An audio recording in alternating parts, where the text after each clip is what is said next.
Hola, me han pedido que haga un pequeño vídeo explicándoos quién soy. Mi nombre es Álvaro Casas, Alcasas en redes, y soy el pregonero oficial de El Orgullo 2025 de Alzira. La verdad que me siento muy orgulloso de poder decir estas palabras. Es la primera vez en la vida que voy a dar un pregón en un orgullo. Pero la verdad que no me sorprende tanto haber llegado a este punto, porque llevo toda la vida peleando por los derechos del colectivo LGTBIQ+. En mi Asturias natal, con asociaciones como esta de la que llevo la camiseta, Bujarra, una asociación LGTBI antifascista de Oviedo. Luego me mudé a Polonia y trabajaba como voluntario en la organización del 8M y del Orgullo LGTBIQ+ de Cracovia. Y creedme, aquello sí que era duro. Polonia, como sabéis, es un país muy homófobo y tuve que vivir alguna que otra situación bastante desagradable, por ser extranjero y gay. Una vez volví a Madrid, y aún colaborando con asociaciones LGTBIQ+, como Kogan, donde tuve la suerte de presentar parte de los premios Triángulo tanto el año pasado como este, empecé a hacer contenido en redes enfocadas en el público LGTBIQ+.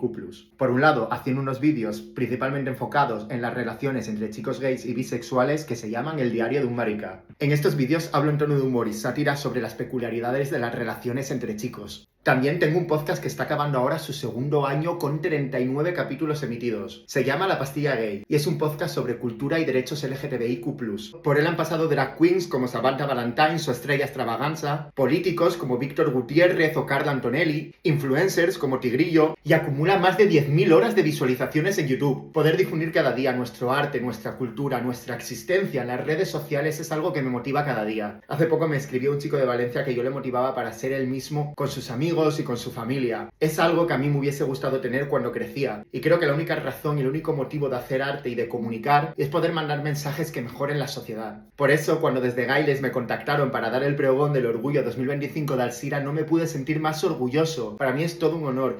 Me muero de las ganas de que llegue el 21 de junio, de verme ahí, de conoceros a todos, a todas y todes, y de poder celebrar juntas que aquí estamos, que aquí seguiremos y que estamos muy orgullosas. Nos vemos el 21 de junio. Un besito muy fuerte.